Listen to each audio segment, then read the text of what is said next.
The member for Melbourne.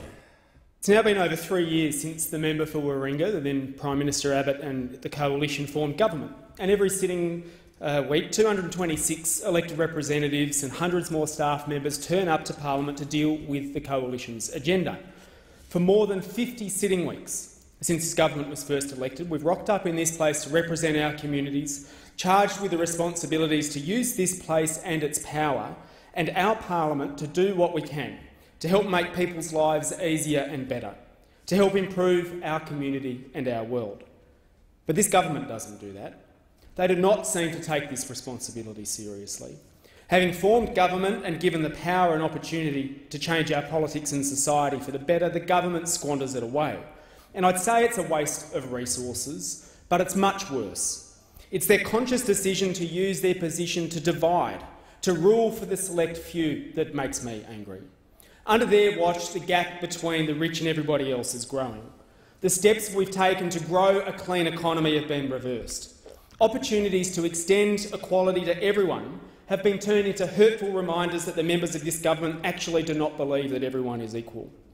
And week after week, the government brings us here to dish up welfare cut after welfare cut, trying to slash support for people in the community who need it most, while they hand out billions in tax cuts to the wealthiest few in the big banks and attempt to spend $50 billion in tax cuts to big business.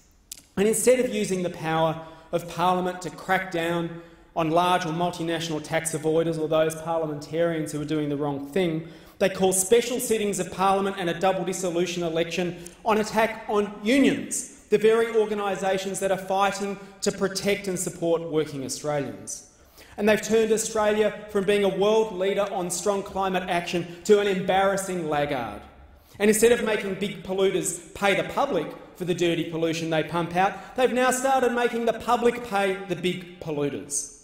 And when this government is asked about climate damage that the science says our homes, businesses and infrastructure will all suffer, they laugh. They literally laugh. And when they have the opportunity to legislate for meaningful marriage equality, they kick change down the road by coming up with a plan for a wasteful, hateful, non-binding opinion poll. They try to cut paid parental leave for new mums and dads and fall over themselves to suck up to the misogynist race baiter Donald Trump. And instead of leading every Australian, regardless of their race or faith, they deliberately seek to exclude and divide. They lock up indefinitely in island prisons the people who have come to this country seeking our help. And under this government, you get your universal and inalienable human rights only if you're a straight white man. And never was this clearer than in this place yesterday, when during question time the Immigration Minister, the member for Dixon, singled out a section of our community, saying it was a mistake for allowing their grandparents and their parents to become part of our community over the last 50 years. And when we thought he could not go any lower, the member for Dixon said in Parliament, the reality is Malcolm Fraser did make mistakes in bringing some people in the 1970s and we're seeing that today.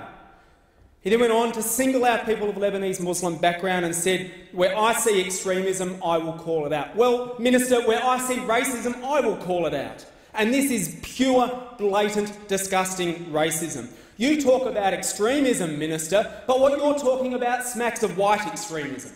Here we have a minister being deliberately divisive and inflammatory for purely political purposes. Here we have an elected representative using his platform to sow hatred and fear in our community. The member for Melbourne, I just caution on reflection on members. He needs to be well aware of that. He cannot reflect on members of Parliament.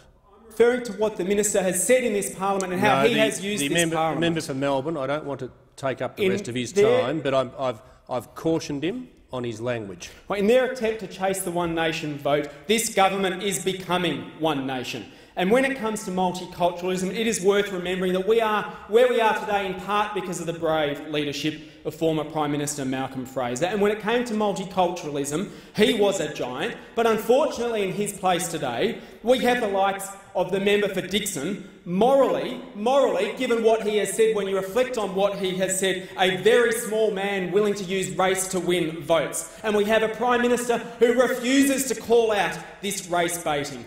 Shame. Shame on both of them. The standard that you walk past is the standard you accept, Prime Minister, and I cannot wait until the day we see the backs of all of this front bench. The member for